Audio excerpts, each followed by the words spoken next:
আমি শতভাগ আমার এই এলাকার জনগণকে আশ্বস্ত করতে চাই, আপনারা স্বতঃস্ফূর্তভাবে ভোট কেন্দ্রে ভোট দিতে পারবেন ইনশাআল্লাহ। আমার এই এলাকায় আইনশৃঙ্খলা পরিস্থিতি অত্যন্ত স্বাভাবিক আছে এবং অত্যন্ত শৃঙ্খলাবদ্ধ হয়ে আমরা চেষ্টা করছি একটি অবাধ সুষ্ঠু নিরপেক্ষ নির্বাচনের অপেক্ষায় রয়েছি। সো এখানে আইনশৃঙ্খলা পরিস্থিতি নিয়ে কোনো সমস্যা নেই এবং আমাদের নেতাকর্মীরা সকলেই সতর্ক রয়েছে। কেউ যদি কোনো বিশৃঙ্খলা করার চেষ্টা করে আমরা দৃঢ় হাতে সেটা দমন করব। বিএনপি এবং বিএনপির সকল নেতা কর্মীদের যে লক্ষ্য যে আমরা সাধারণ মানুষের জন্য কাজ করব এবং সাধারণ মানুষের পাশে দাঁড়িয়ে পাশে থেকে তাদের একজন হয়ে আমি চেষ্টা করছি কাজ করে যাওয়ার এবং তারই আশা বা তারই প্রত্যাশায় আমি বিশ্বাস করি যে আল্লাহর রহমতে আগামী ত্রয়োদশ জাতীয় সংসদ নির্বাচনে এই জনগণের স্বতঃস্ফূর্ত অংশগ্রহণের মাধ্যমে ইনশাল্লাহ আমরা জনগণের রায় নিয়ে নির্বাচিত হবে। বিগত 17 বছর আসলে কোনো বাস্তবিক অর্থে আমার এই ঢাকা 16 আসনের কোনো উন্নয়ন হয়নি বা মানুষের কোনো সামাজিক জীবনযাত্রার মান কোনো পরিবর্তন হয়নি।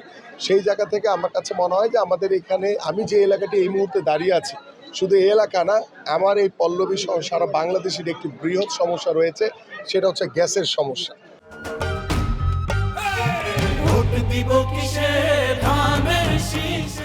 এবং এই গ্যাসের সমস্যা সমাধানের জন্য ইতিমধ্যে আমি আমাদের মাননীয় চেয়ারম্যান এবং আমাদের যারা দেশ গড়ার পরিকল্পনা নিয়ে যারা আমরা কাজ করছি, যারা এই পরিকল্পনাগুলো করে আমরা বাস্তবায়নের অপেক্ষা রয়েছি, আমরা চেষ্টা করব। বিগত সময় আমরা কি দেখেছি যে একটি সিন্ডিকেট গ্রুপ তার সিলিন্ডার ব্যবসাকে বাস্তবায়ন করার জন্য বাংলাদেশের প্রত্যেকটি ঘরে ঘরে গ্যাসের সংযোগ বন্ধ করে দিয়েছে।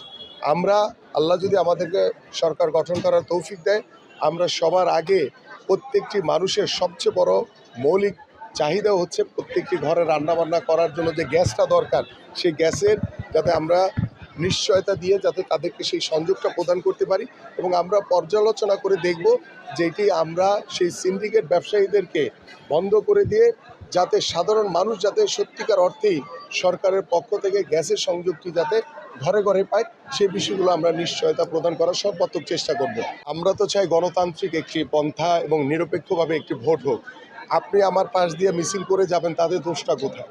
আপনিও তো যেতে পারেন আমার পাশ দিয়ে, আমি তো আপনাকে বাধা দিচ্ছি না। কারণ আপনারা ইচ্ছা করে এই ধরনের উস্কানিমূলক আচরণ করার মাধ্যমে আপনারা একটা অস্থিতিশীল পরিবেশ তৈরি করার চেষ্টা করছেন। বাট আমি দৃঢ়ভাবে বলতে পারি যে আমাদের এই ঢাকা 16 আসনে আমার প্রত্যেকটি নেতা কর্মীদেরকে কড়াকড়ি নির্দেশনা দেওয়া আছে যে কারো কোনো উস্কানিতে যাতে না পড়ে কোনো প্রকার কোনো অহেতুক কোনো অস্থিতিশীল অবস্থা তৈরি করা যাবে না।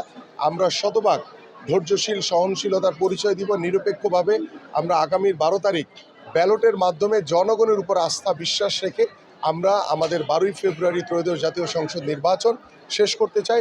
ইনশাল্লাহ বাংলাদেশে আমরা জনগণের রায় নিয়েই ইনশাল্লাহ নির্বাচিত হব এবং যারা এখন বিভিন্ন উস্কানিমূলক কথা বলছে, যারা ঘরে ঘরে গিয়ে বিকাশের নাম্বার নিয়ে যাদেরকে টাকা দিয়ে ভোট কেনার চেষ্টা করছে, যারা এনআইডি নাম্বার নিয়ে গতকালকেও আমি শুনেছি যে গতকালকেও তালতলা বস্তিতে আপনার এনআইডি নাম্বার এবং ছবি নেওয়া হয়েছে। এটার উদ্দেশ্যটা কি, এটা ওই জামাতের যিনি প্রার্থী আছেন তিনি ভালো বলতে পারবেন যে তিনি কোন উদ্দেশ্যে নিয়েছি। আমি আপনাদের মাধ্যমে জানাতে চাই যে এই বিষয়গুলো থেকে আমাদের সতর্ক থাকতে হবে, কারণ ভোটের সাথে এনআইডি কার্ডের কোনো সম্পর্ক নেই, ছবিরও কোনো সম্পর্ক নেই। এই জায়গা থেকে আমার কাছে মনে হয় যে তাদের নিশ্চয়ই কোনো ষড়যন্ত্র বা কোনো দুর্বিসন্ধি উদ্দেশ্য রয়েছে। সেই উদ্দেশ্য বাস্তবায়নের জন্য তারা এই ধরনের কর্মপরিকল্পনা করছে। যদিও আমরা প্রত্যেকটি বাসায় বাসায় আমাদের নেতা কর্মী এবং আমাদের নির্বাচন কমিশনেও আমরা বিষয়গুলো অবগত করেছি যে জামাতের প্রার্থী এবং তাদের নেতৃবৃন্দরা ঘরে ঘরে গিয়ে বিকাশের নাম্বার এবং এনআইডি নাম্বার নিয়ে একটি অস্থিতিশীল পরিবেশ তৈরি করার চেষ্টা করছে। ভোট কেন্দ্রে যাইতে হবে কিন্তু ইনশাল্লাহ ধানের শীষে ভোট দিবেন।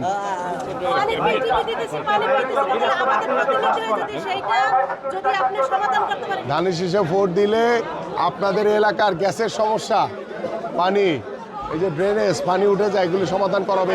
হাতে রেখে দাও, বাচ্চাদের দিয়ে দিব। সবাই নিয়ে ভোট কেন্দ্রে যাবেন ইনশাল্লাহ।